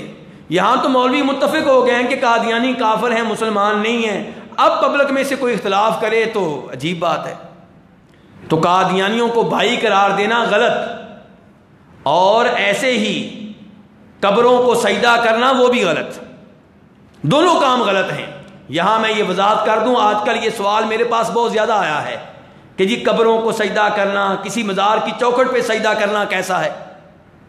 تو میرے بھائی کم از کم حکم آپ جو اس پہ لگائیں گے وہ یہ ہے کہ یہ حرام ہے، کبیرہ گناہ ہے، بہت بڑا جرم ہے۔ اور اگر یہ عبادت کا سجدہ ہے پھر تو شرک ہے، پھر تو انسان اسلام سے خارج ہو گیا۔ اچھا اب کیسے فیصلہ ہوگا کہ یہ عبادت کا سجدہ ہے کہ احترام کا سجدہ ہے؟ میرے بھائی یہ قرائن بتائیں گے، نشانیاں بتائیں گی۔ اگر آپ قبر والے کو سجدہ کر رہے ہیں، کانپ رہے ہیں، امیدیں لگائے ہوئے ہیں کہ بابا جی مجھے رزق دیں گے، بیٹا دیں گے، وزیر اعظم بنا دیں گے، اقتدار دیں گے، کرسی دیں گے، تو یہ عبادت کا سجدہ ہے۔ احترام کا سجدہ جو ہوتا ہے اس کی مثال میں دیتا ہوں۔ مثال کے طور پہ آپ نے اپنے والد صاحب کو سجدہ کر دیا، اب یہ جرم ہے، کبیرہ گناہ ہے، حرام ہے، لیکن شرک نہیں ہے، کیونکہ والد صاحب کو آپ نہ مشکل کشا سمجھتے ہیں، نہ حاجت روا سمجھتے ہیں، نہ انہیں کوئی غیبی طاقتوں کا مالک سمجھتے ہیں۔ احترام کے طور پہ آپ نے سجدہ کر دیا، جیسے یوسف علیہ السلام کو ان کے والدین نے کیا تھا، جیسے آدم علیہ السلام کو فرشتوں نے کیا تھا، اور یہ احترام کا سجدہ، تعظیم کا سجدہ پہلی امتوں میں جائز تھا، اب اس امت میں حرام ہے۔ امام ابن ماجہ رحمہ اللہ روایت کرتے ہیں کہ جناب معاذ ابن جبل شام گئے ہوئے تھے، واپس آئے تو آتے ہی نبی علیہ السلام کو سجدہ کر ڈالا۔ آپ نے کہا معاذ یہ کیا؟ کہا اللہ کے رسول علیہ السلام میں شام گیا تھا تو وہاں پہ میں نے دیکھا کہ وہ لوگ اپنے پادریوں کو، اپنے بڑوں کو سجدہ کرتے ہیں، تو میں نے تب سوچا تھا کہ اگر ان کو سجدہ ہو سکتا ہے تو ہمارے نبی تو پھر کہیں زیادہ حقدار ہیں، تو میں نے تب سے عزم کیا تھا کہ میں آپ کو سجدہ کروں گا۔ تو آپ نے اس موقع پہ فرمایا تھا معاذ اگر ایک انسان کے لیے دوسرے انسان کو سجدہ کرنا جائز ہوتا تو میں عورت کو حکم دیتا کہ اپنے خاوند کو سجدہ کرے۔ کیوں؟ کیونکہ عورت پہ، بیوی پہ خاوند کے حقوق بہت زیادہ ہیں۔ میرے بھائی اس حدیث سے بہت سے مسئلے معلوم ہو رہے ہیں۔ نمبر 1، جناب معاذ یہ کہاں سے سیکھ کر آئے تھے؟ شام سے۔ اسی لیے علماء کرام کہتے ہیں اپنی اولاد کو کافر ممالک میں نہ بھیجیں۔ اس وقت شام کافر ممالک میں سے تھا، کافر ممالک سے یہ چیزیں ہمارے بچے سیکھتے ہیں، تو مستقل طور پہ اپنے بچوں کو وہاں بھیج دینا، نیشنلٹی لے کر دینا، امریکہ یورپ کے خواب دیکھنا یہ چھوڑ دیں۔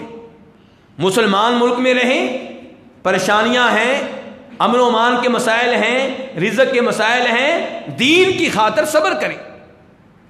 کسی نہ کسی چیز کی آپ کو قربانی دینا پڑے گی، وہاں جائیں گے دین کو قربان کر بیٹھیں گے، یہاں رہیں گے دنیا قربان ہو جائے گی۔ اب کس کو ترجیح دینی ہے؟ دین کو ترجیح دینی ہے۔ تو دوسرے نمبر پہ اس سے یہ مسئلہ معلوم ہوا کہ بیوی پہ خاوند کے حقوق بہت زیادہ ہیں۔ کس کے؟ آپ کی بیوی پہ آپ کے حقوق بہت زیادہ ہیں، لیکن آپ کی بیٹی اور بہن پہ بھی اس کے خاوند کے حقوق بہت زیادہ ہیں، یا وہ یاد نہیں ہے؟ کیوں جی؟ یہ حدیث سنتے ہیں نا تو عام طور پہ ہمارے ذہنوں میں اپنی بیوی آتی ہے، اپنی بیٹی نہیں آتی کہ اس کا بھی کوئی خاوند ہے، بہن ذہن میں نہیں آتی اس کا بھی کوئی خاوند ہے، اس کو بھی سکھائیں بھائی اپنے خاوند کے حقوق ادا کیا کرو۔ اور اس کے ساتھ ساتھ یہ پتہ چلا کہ تعظیمی سجدہ اللہ کے رسول کے لیے بھی جائز، بعد والے بزرگوں کے لیے کیسے جائز ہوگا؟ تو میرے بھائی کہنے کا مطلب یہ ہے کہ تعظیمی سجدہ بھی حرام ہے، جبکہ عام طور پہ مزاروں پہ جو سجدے ہوتے ہیں یہ تعظیمی نہیں ہیں۔ ہم نام لے کر کسی کو کافر یا مشرک نہیں کہیں گے، ہو سکتا ہے کوئی جاہل ہو، کسی کو پتہ ہی نہ ہو، لیکن نام لیے بغیر یہ اصول علماء کرام نے جو طے کیا ہے بیان کرتے رہیں گے کہ جو عبادت کے لیے سجدہ کرے گا وہ کافر و مشرک ہو جاتا ہے، اور جو تعظیم اور احترام کے طور پہ کرے گا اس کا یہ عمل کبیرہ گناہ ہے، حرام ہے اور شرک کا ذریعہ ہے، ایسا آدمی شرک میں داخل ہونے والا ہے۔ تو بہرحال یہ قادیانیوں کو بھائی قرار دینا، انہیں مسلمان سمجھنا، یہ بھی کفریہ سوچ ہے، اور یہ قبروں کو عبادت کا سجدہ کرنا یہ بھی کفریہ اور شرکیہ عمل ہے، دونوں غلط ہیں۔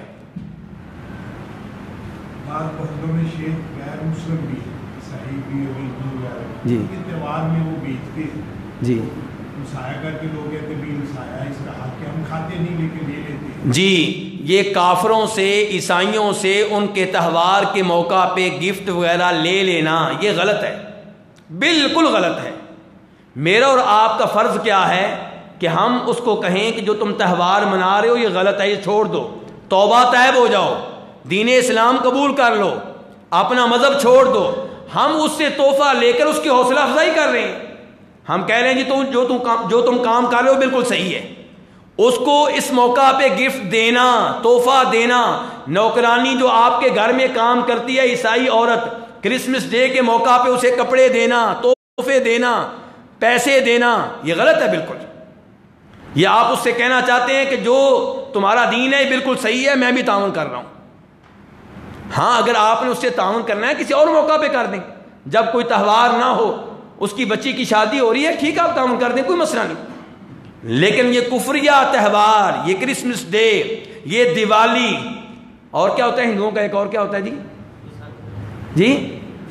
نہیں ایک اور بھی ہوتا ہے۔ بہرحال ایسے ہی ہمارے لوگوں کا سکھوں کے تہوار کے موقع پہ افتتاح کرنا، مسلمان افیسر کا وہاں پہ پہنچنا، ان کی طرح رومال باندھ لینا، یہ سارے کام نہایت خطرناک ہیں۔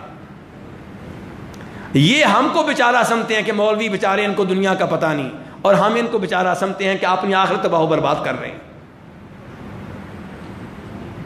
ہمارے معاشرے میں نا اکثر علماء جب اللہ کے نبی صلی اللہ علیہ وسلم کی دین کو بدل کے بتا رہے ہوتے ہیں یا من گڑت حدیثیں، تو ہم تکلیف میں آتے ہیں اس بات پہ کہ اللہ کے نبی صلی اللہ علیہ وسلم کو یہ غلط کیوں ظاہر کر رہے ہیں، تو ہمارے دل سے کوئی بات نکل جاتی ہے، برے الفاظ نکل جاتے ہیں ایسے لوگوں کے لیے کہ اللہ تعالیٰ ان کو غارت کر دے یا لعنت کر دے۔ تو کیا ہم ایسے الفاظ نکال سکتے ہیں علماء کے لیے غلطی سے، یعنی تکلیف میں آ کر؟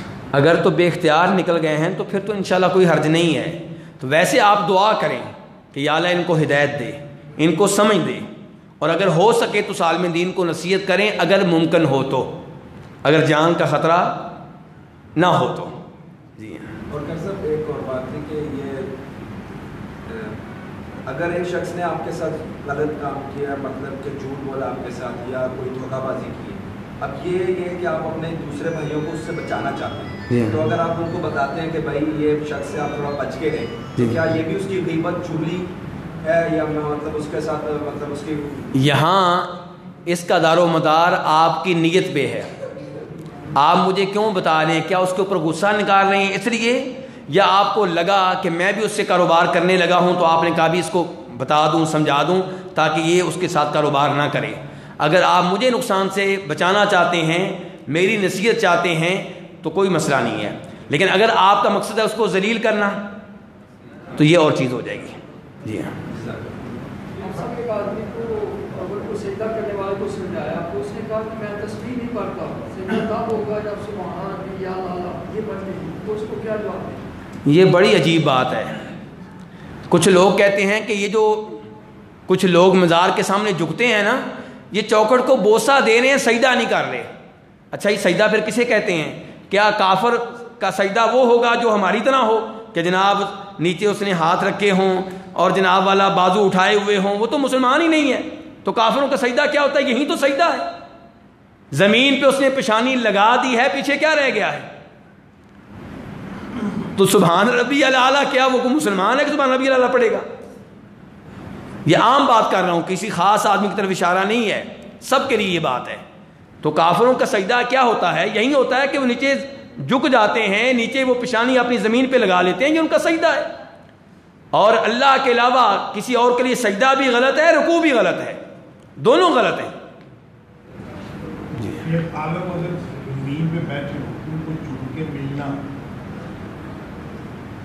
دیکھیں کوئی اگر زمین پہ بیٹھا ہوا ہے تو آپ اتنا جھکیں کہ تاکہ آپ آسانی سے سلام لے سکیں، اس سے زائد نہ جھکیں۔ وہ تو آپ اس لیے جھک رہے ہیں کیونکہ وہ بیٹھا ہوا اور آپ کھڑے ہیں، یا تو پھر آپ بھی بیٹھ کے سلام لے لیں یا پھر وہ کھڑا ہو جائے۔ لیکن آپ سلام آسانی سے لے رہے ہیں کھڑے ہو کے، پھر مزید جھک رہے ہیں رکوع کے انداز میں، سجدے کے انداز میں، تو یہ غلط ہوگا۔ میں کہہ رہا ہوں نا، ایک ہے مناسب جھکنا، اس وجہ سے چونکہ آپ کھڑے ہیں اس میں کوئی حرج نہیں ہے، لیکن اتنا آپ جھکے کہ آپ نے آسانی سے مسافہ کر لیا پھر مزید جھک رہے ہیں تعظیم کے طور پہ، یہ غلط ہے۔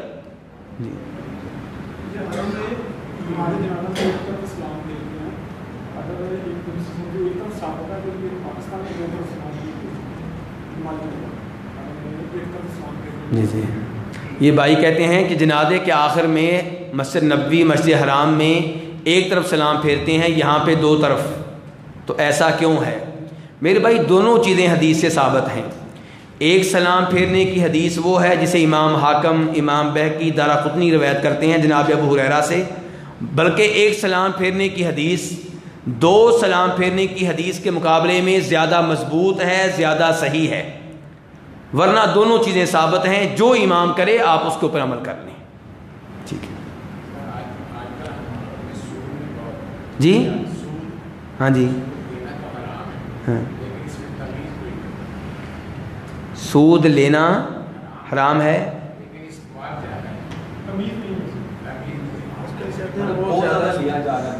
جی جی، تو اس زمانے میں اس گناہ سے بچنا، اس کے اوپر اجر و ثواب بھی تو زیادہ ملے گا۔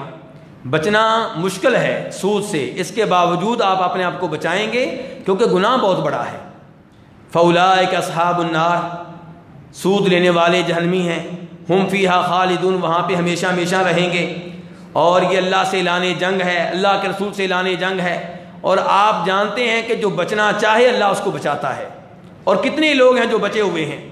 تو اگر کوئی پکا عزم کر لے اور اللہ سے درخواست بھی کرے کہ یا اللہ مجھے اس سے بچا، تو اللہ مدد کرنے والے ہیں۔ والذین جاہدوا فینا لنہدینہم سبلنا، جو ہماری راہ میں کوشش کرے ہم اس کو راستہ دکھاتے ہیں۔ عرب میں جنازے قبر پہ دعا نہیں مانگتے، قبر پہ، یہاں جنازہ بھی پڑھتے ہیں اور قبر کے بعد دعا بھی مانگتے۔ ہاں، قبر پہ دعا کرنا جنازے کے بعد نبی علیہ السلام نے خود فرمایا ہے، ابو داؤد وغیرہ کی حدیث ہے، روایت کرنے والے جناب عثمان ابن عفان ہیں کہ آپ فرمایا کرتے تھے کہ اب تم نے اپنے بھائی کو دفن کر لیا ہے، اب اس سے سوال وغیرہ ہونے لگے ہیں، اس کے لیے ثابت قدمی کی دعا کرو۔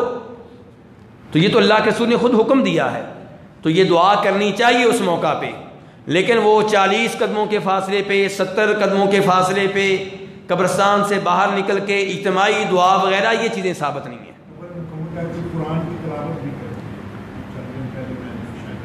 جی نہیں، قرآن پاک کی تلاوت کرنا قبرستان میں یہ تو ثابت نہیں ہے، نہیں، تلاوت کرنا جو ہے یہ تو درست نہیں ہے۔ کیا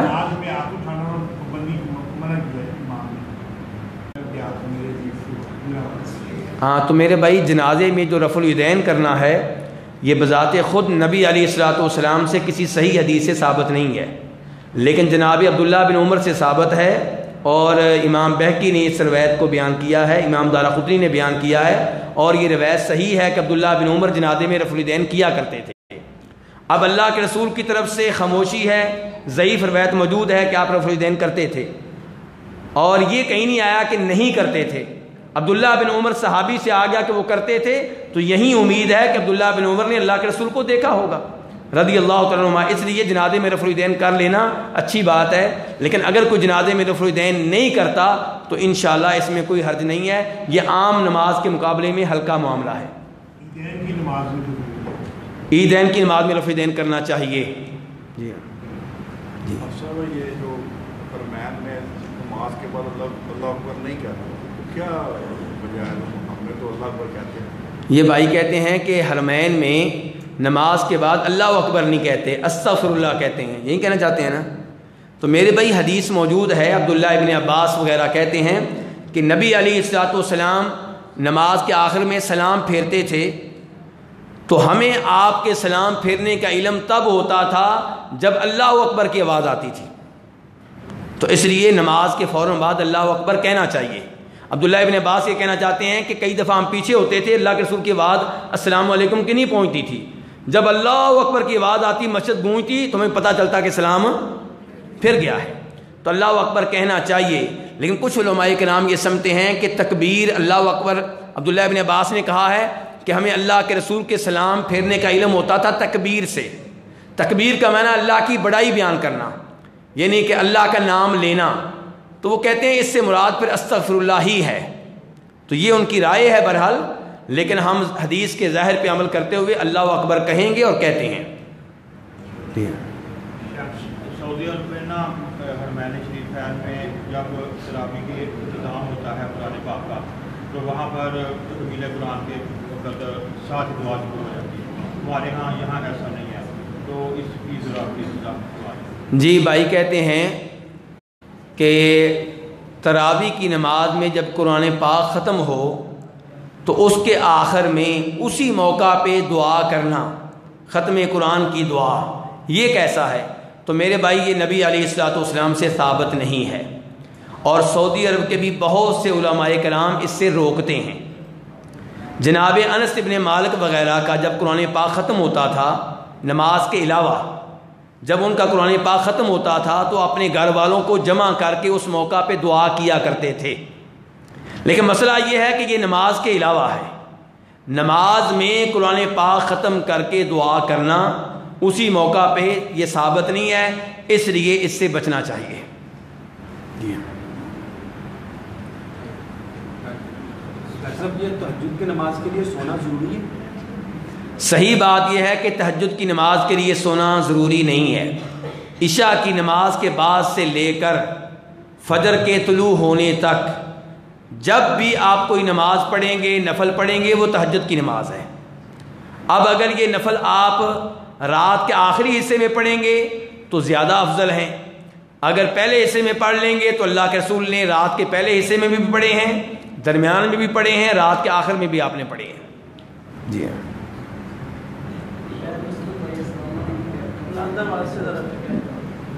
کہتے ہیں غیر مسلم اگر السلام علیکم کہے تو آپ اس کا جواب کیا دیں گے؟ اس بارے میں علماء کرام میں شدید اختلاف ہے۔ اگر وہ بالکل واضح کہہ رہا ہے السلام علیکم، بالکل واضح، کوئی اس میں الجھاؤ نہیں ہے، تو کچھ علماء کرام اس بات کے قائل ہیں کہ پھر آپ بھی کہہ دیں وعلیکم السلام۔ لیکن نبی علیہ الصلوۃ والسلام کے زمانے میں چونکہ یہودی اور عیسائی، خصوصاً یہودی عام طور پہ السلام علیکم کہتے تھے، درمیان میں گڑبڑ کر جاتے تھے، وہ ایسے سلام کہتے تھے جیسے آج کل ہمارے کئی لوگ ٹی وی پہ بیٹھے ہوئے کہتے ہیں، یا زیادہ ہمارا جو پڑھا لکھا طبقہ ہے وہ کہتا ہے، ہم تو جنہوں نے قرآن پاک پڑھا ہوتا ہے وہ تو ویسے ہی جاہل شمار ہوتے ہیں، کیوں جی ایسے ہی ہے نا جی، پڑھے لکھے وہی ہیں جن کو انگلش آتی ہے، تو یہ جو ہمارا پڑھا لکھا طبقہ ہے نا، یہ جیسے سلام کہتے ہیں نا آج کل، کیسے السلام علیکم، تو اس کا معنی کیا بنتا ہے؟ اور تو مر جائے۔ تو یہودی جو تھے وہ نبی علیہ السلام کو اس انداز سے سلام کہتے تھے السلام علیکم، تو آپ ان کو پھر کہتے تھے وعلیکم، کیا مطلب؟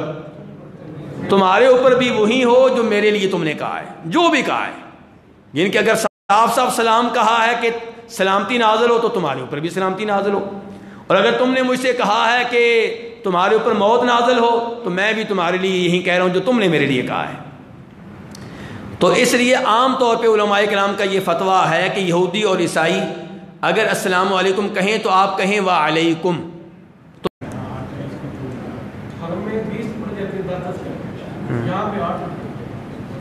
ہاں جی، بھی عام طور پہ 8 ہی پڑھی جاتی ہیں، سعودی عرب میں بھی عام طور پہ، سعودی عرب کی 98% مسجدوں میں 8 ہی پڑھی جاتی ہیں۔ ہاں آپ یہ کہیں کہ مسجد حرام، مسجد نبوی وغیرہ میں 20 پڑھی جاتی ہیں۔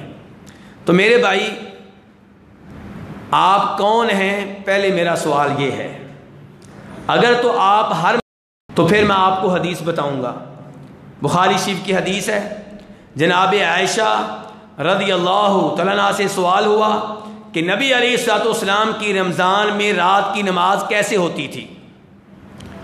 تو جناب عائشہ نے فرمایا کہ آپ رمضان میں اور رمضان کے علاوہ 11 رکعتوں سے زائد نہیں پڑھتے تھے، اور سعودی علماء کرام کا آج بھی یہی فتویٰ ہے کہ افضل اور سنت تعداد جو ہے وہ 11 رکھتے ہیں۔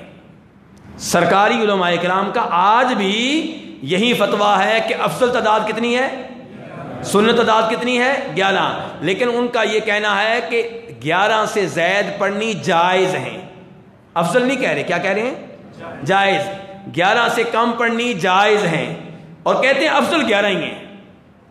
تو جب افضل 11 ہیں تو پھر 11 ہی پڑھنی چاہیے۔ آپ کہیں گے لیکن وہ خود اس پہ عمل کیوں نہیں کرتے؟ خود وہ کر رہے ہیں، لیکن مسجد نبوی، مسجد حرام، بڑی جو مسجدیں ہیں قباء وغیرہ، یہاں پہ وہ لوگ بھی آتے ہیں جو 20 کے قائل ہیں۔ سعودی حکومت کا مزاج یہ ہے کہ ایک مسجد میں 2 جماعتیں ہوں، وہ اس کے قائل نہیں ہیں، باقاعدہ 2 جماعتیں۔ ایک یہ ہے کہ آپ لیٹ آئے کوئی بات نہیں، لیکن یہ ہے کہ آپ کہیں جی ایک جماعت ہماری ہوگی ایک ان کی ہوگی، اس کے وہ قائل نہیں ہیں۔ آپ سب کو پتہ ہوگا کہ سعودی حکومت آنے سے پہلے مسجد حرام میں کتنے مصلی تھے؟ 4۔ ظہر کی نماز 4 بار، عصر کی 4 بار۔ مثال کے طور پہ مسئلہ کتنے ہیں جی عام طور پہ جو گنے جاتے ہیں؟ 4۔ مثال کے طور پہ ظہر کی اذان ہوئی، سب سے پہلے حملی نماز پڑھیں گے، ان کا امام نماز پڑھائے گا، باقی لوگ اس وقت کہاں ہوں گے؟ نہیں مسجد میں باوضو دیکھ رہے ہیں، یہ ہمارا امام نہیں، یہ ان کا امام ہے۔ حملیوں نے پڑھ لی، اب شافی، اس کے بعد مثال کے طور پہ مالکی، پھر حنفی، یعنی کہ ایک دوسرے کے پیچھے نماز پڑھنے کے لیے تیار نہیں تھے۔ اللہ کے سب سے عظیم گھر میں سعودی حکومت آئی، اللہ شاہ عبدالعزیز کو جزائے خیر دیں، انہوں نے کہا ایک امام ہوگا، سب اس کے پیچھے نماز پڑھیں گے۔ اللہ اس آدمی کو جزائے خیر دے کہ ٹی وی کا زمانہ آنے سے پہلے اس نے اس چیز کو ختم کر دیا، ورنہ آج ٹی وی پہ کافر دیکھتے کہ ایک دوسرے کے پیچھے نماز پڑھنے کے لیے یہ مسلمان تیار نہیں ہیں۔ تو آج اگر مسجد حرام مسجد نبوی میں 11 رکھتے ہوں، پھر بعد میں 20 والے پہنچ جائیں کہ ہم الگ جماعت کرائیں گے، سعودی حکومت کو یہ برداشت نہیں ہے۔ جنہوں نے 20 پڑھنی ہے وہ بھی ان کے پیچھے پڑھیں، جنہوں نے 11 پڑھنی ہے وہ 10 یا پہلے امام کے ساتھ پڑھ لے، دوسرے کے ساتھ پڑھ لے، بعد میں وتر پڑھ لے۔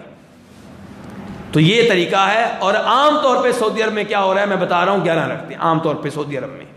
جی ہاں، تو اگر آپ دیکھتے ہیں حدیث کو تو حدیث میں نے بتا دی ہے، اور اگر کسی کا پھر بھی اصرار ہو نہیں جی مسجد نبوی مسجد حرام میں جو ہو رہا ہے اسی کو آپ لیں، تو ٹھیک ہے میرے بھائی، ہمارا ساتھ دیں، وہاں پہ رفع الیدین بھی ہوتا ہے وہ بھی کریں، آمین اونچی آواز سے کہتے ہیں وہ بھی کریں، شرک و بدعات سے وہ دور رہتے ہیں اس پہ بھی آپ عمل کریں، تو پھر ہم آپ کی 20 بھی برداشت کر لیں گے۔ اگر آپ اس 20 کی وجہ سے شرک چھوڑ دیں، بدعات چھوڑ دیں، باقی ساری سنتیں اپنا لیں، ایک 20 کے اوپر اصرار کریں، کوئی بات نہیں، ہم برداشت کر لیں گے۔ جی جی ہاں، یہ بھائی نے اچھی بات بتائی ہے، ذرا نوٹ کیجئے گا۔ وہ کہتے ہیں کہ ایسے دن بھی آتے ہیں رمضان کے آخری 10 دن جب وہاں پہ 30 ہو رہی ہوتی ہیں۔ کیوں؟ کیونکہ نفل جتنے بھی آپ پڑھ لیں جائز ہیں، لیکن افضل کتنے ہیں؟ 11۔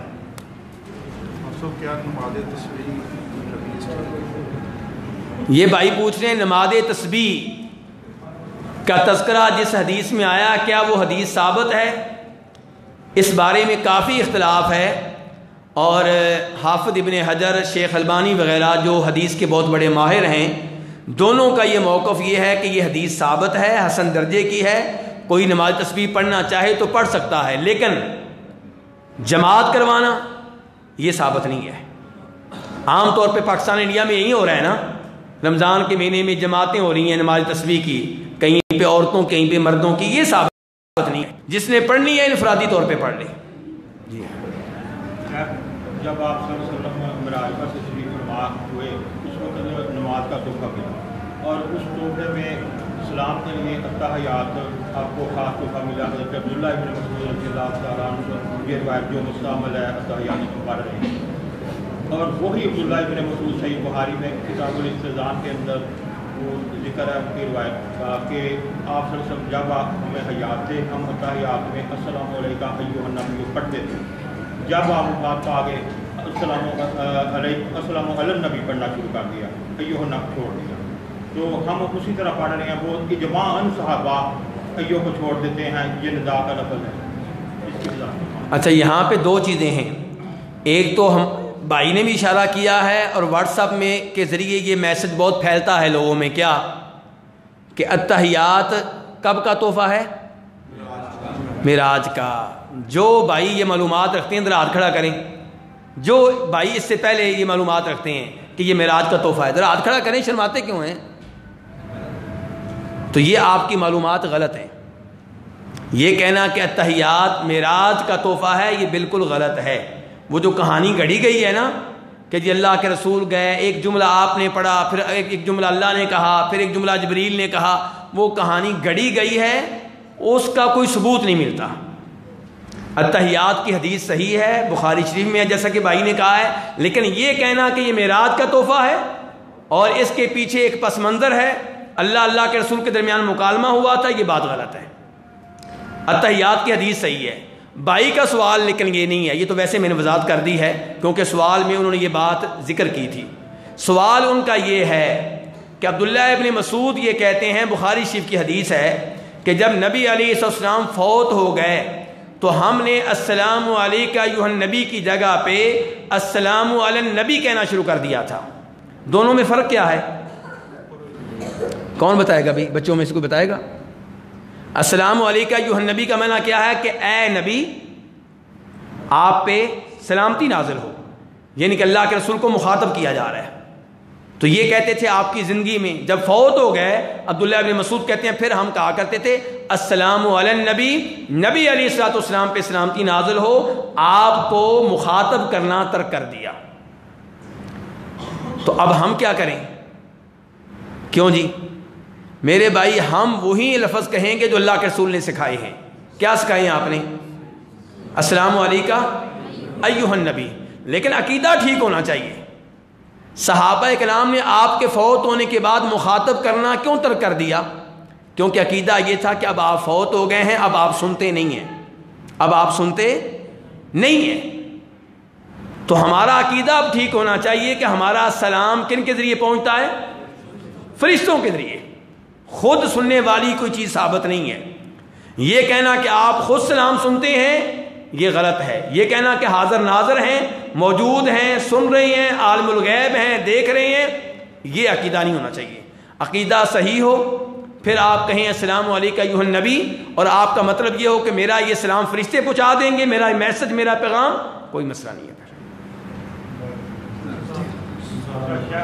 آدھا اولا میں جو ہے درود پاک پڑھا جا سکتا ہے، کیونکہ اکثر پہلے سے شعبہ یہ فتویٰ لگتا ہے کہ درود منکر ہے، اور جو فتویٰ لگاتے ہیں وہ ان کی دعا کو ضرور ہو جاتی ہے۔ اگر ضرور یہ بھائی جو ہے نا، ان کے لیے دعا کریں کہ اللہ ان کو داڑھی رکھنے کی توفیق دے۔ سوال یہ علماء کرام والے کر رہے ہیں لیکن ہیں داڑھی کے بغیر۔ دعا کریں کہ اللہ ان کو، ایک داڑھی رہ گئی ہے بس، دعا کریں اللہ ان کو داڑھی رکھنے کی توفیق دے۔ اتنے لوگوں نے دعا کی، اب آپ وعدہ کر ہی لیں۔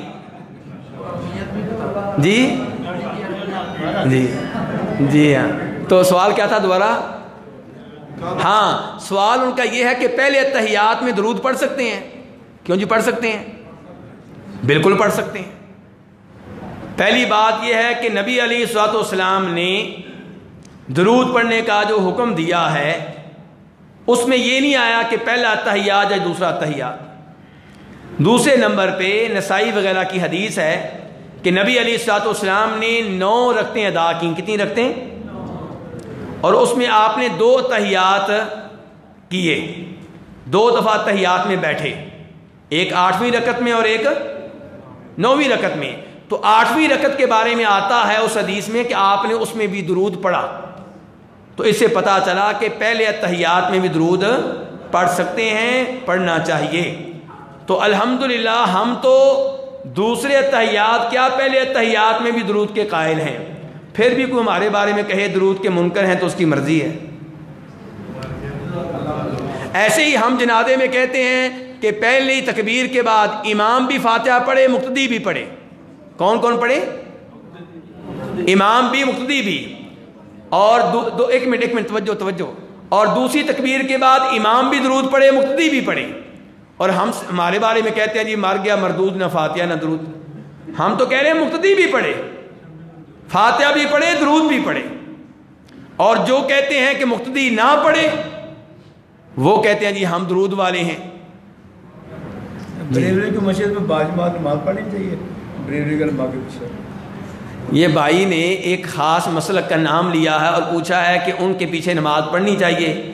تو میری گزارش یہ ہے کہ میری عادت یہ ہے کہ میں کسی مسلک کا نام لے کر گفتگو نہیں کرتا۔ یہ سوال آپ کسی ایسے عالم دین سے کر لیں جو نام لے کر گفتگو کرتے ہوں۔ میں عام اصول بتا دیتا ہوں، اصول عام، کہ اگر امام صاحب کا عقیدہ توحید والا عقیدہ ہے، کفر و شرک والا عقیدہ نہیں ہے، اور نماز وہ آپ کو پڑھنے کی اجازت دیتے ہیں، وہ نماز جو اللہ کے ہاں قابل قبول ہو جائے، تو آپ ان کے پیچھے نماز پڑھ سکتے ہیں۔ مثال کے طور پہ، یہ ٹیک نہ لگائیں قرآن پاک کے اوپر، مثال کے طور پہ اگر امام صاحب کا عقیدہ یہ ہے کہ قبر والے مشکل کشا ہیں، حاجت روا ہیں، غوث آدم ہیں، بیٹا دیتے ہیں، رزق دیتے ہیں، شفا دیتے ہیں، تو ایسے امام کے پیچھے آپ نماز نہ پڑھیں۔ یا عقیدہ تو ان کا توحید والا ہے لیکن وہ رکوع کے بعد صحیح کھڑے نہیں ہوتے، اب رکوع کے بعد کھڑے نہ ہوں تو نماز ہی نہیں ہوتی، دو سجدوں کے درمیان نہ بیٹھیں تو نماز ہی نہیں ہوتی۔ اس کے علاوہ جو باقی غلطیاں ہیں وہ تو گزارا کیا جا سکتا ہے، لیکن دو سجدوں کے درمیان نہ بیٹھنا، رکوع کے بعد کھڑے نہ ہونا، یہ ایسی غلطیاں ہیں جن کی وجہ سے نماز خطرے میں ہے۔ تو اگر امام کا عقیدہ ٹھیک ہو، رکوع کے بعد آپ کو کھڑا ہونے دے اور دو سجدوں کے درمیان بیٹھنے دے، تو اس امام کے پیچھے اگر آپ نماز پڑھ لیں تو انشاءاللہ امید ہے کہ نماز ہو جائے گی۔ اور کوئی چیز کیا پڑھا کرو جی، ٹھیک ہے چلیے جی، سبحانک اللہم و بحمدک اشہد ان لا الہ الا انت استغفرک و اتوب الیک۔ اللہ تعالی ہمارے مریضوں کو شفا دے اور جو فوت شدگان ہیں اللہ ان کی مغفرت فرمائے، جنہوں نے اس پروگرام کا انعقاد کیا اللہ ان کی محنتیں قبول فرمائے، اور اللہ تعالیٰ وہ بھائی جو اس پروگرام میں شریک ہوئے ان کا شریک ہونا قبول فرمائے، اور اللہ تعالیٰ بار بار ایسی مجلسوں میں ہمیں حاضر ہونے کی توفیق عنایت فرمائے۔ اللہ ہمیں ایسے حکمران دے